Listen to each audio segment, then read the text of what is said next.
31 জুলাই নিশ্চয়ই খেয়াল থাকবে, 28 জুলাই, 29 জুলাই, 30 জুলাই যে সময় সমন্বয়করা হেফাজতে আন্দোলন অনেকটা স্থগিত হয়ে যায় না? 31 জুলাই হাইকোর্ট থেকে বিএনপিপন্থী আইনজীবীরা তারা বের হয়ে আসলো, আর ঢাকা বিশ্ববিদ্যালয় থেকে বিএনপিপন্থী শিক্ষকরা বের হয়ে আসলো। আপনাদের মনে প্রশ্ন জাগে না যে সময় আসলে মানুষ রাজপথে নাই, হঠাৎ করে এই বিএনপিপন্থী শিক্ষকরা, আইনজীবীরা এত সাহস কই পেল যে তারা গ্রেপ্তার হওয়ার জন্য, যে সময় যাকে পাচ্ছে তাকে ধরছে, গ্রেপ্তার করছে, নির্যাতন করছে, তারা নেমে আসলো? এই ঘটনা আপনাদের সাথে একটু শেয়ার করি। ওই সময় আমি যেহেতু 18 সালে জেলে ছিলাম, তো আমরা যে সময় জেলে থাকি সেই সময় আমাদের মায়েরা, আইনজীবীরা, শিক্ষকরা আমাদের মুক্তির দাবিতে রাজপথে নেমেছিল।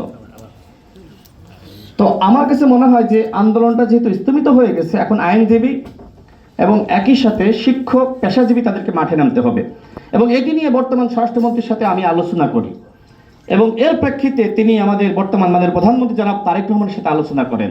তারপরে বিএনপিপন্থী শিক্ষক, আইনজীবীদেরকে নামানো হয়। সেই সময় আমাদের বিএনপিপন্থী আইনজীবীরা কি বলেছিল নিশ্চয়ই মনে আছে। ব্যারিস্টার মাহবুবউদ্দিন খোকন ভাই বলেছিল যে আমাকে নিয়ে যান, বলছিল না? তারপরে এই ছাত্রদেরকে ছাড়েন।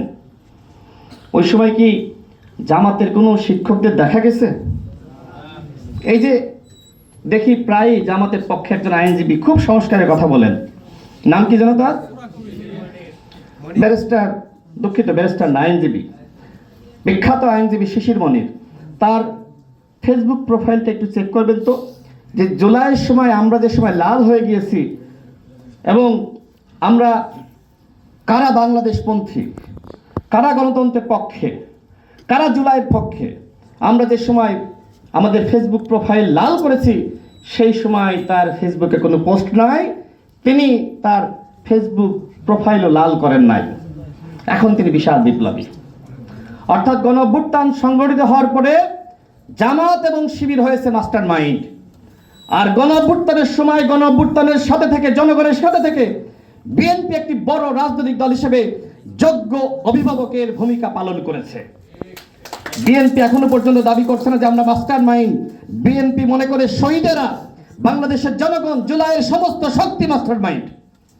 সুতরাং আজকে নিজেদেরকে এই দাবি করে মূলত আপনারা নিজেদেরকে ছোট করছেন, ভেলকা করছেন। জুলাইয়ের ইতিহাস আমাকে রফিক ভাই বললেন যে একটু বলার জন্য, যে কারণে আসলে এই কথাগুলো বলা লাগলো। জুলাইয়ের প্রত্যেকটা স্মৃতিতে আপনি বিএনপিকে খুঁজে পাবেন, ছাত্র দলকে খুঁজে পাবেন। জুলাইয়ের সাথে, বিএনপির সাথে যারা যুগপৎ আন্দোলনে ছিল তাদেরকে খুঁজে পাবেন। হ্যাঁ, জুলাইয়ের সময়ে বিএনপি মূলত রাজনৈতিক সমন্বয়কের দায়িত্ব পালন করেছিল। সেটি কিভাবে, সেটি একটু বলে শেষ করব।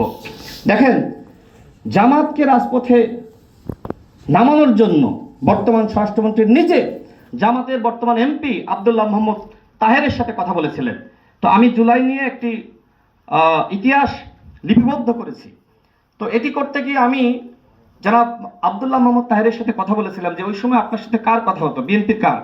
উনি আমাকে নিজে বললেন যে ওই সময় বর্তমান স্বরাষ্ট্রমন্ত্রী জনাব সালাউদ্দিন আহমেদের সাথে আমার সব থেকে বেশি কথা হতো, এবং ওই সময় তিনি আমাকে বর্তমান প্রধানমন্ত্রী জনাব তারেক রহমানের সাথেও টেলিফোনে কথা বলিয়ে দেন। তার মানে কি, এই যে জামাত এবং শিবির যে রাজপথে নামলো, সেটারও ভূমিকা কিন্তু বিএনপির।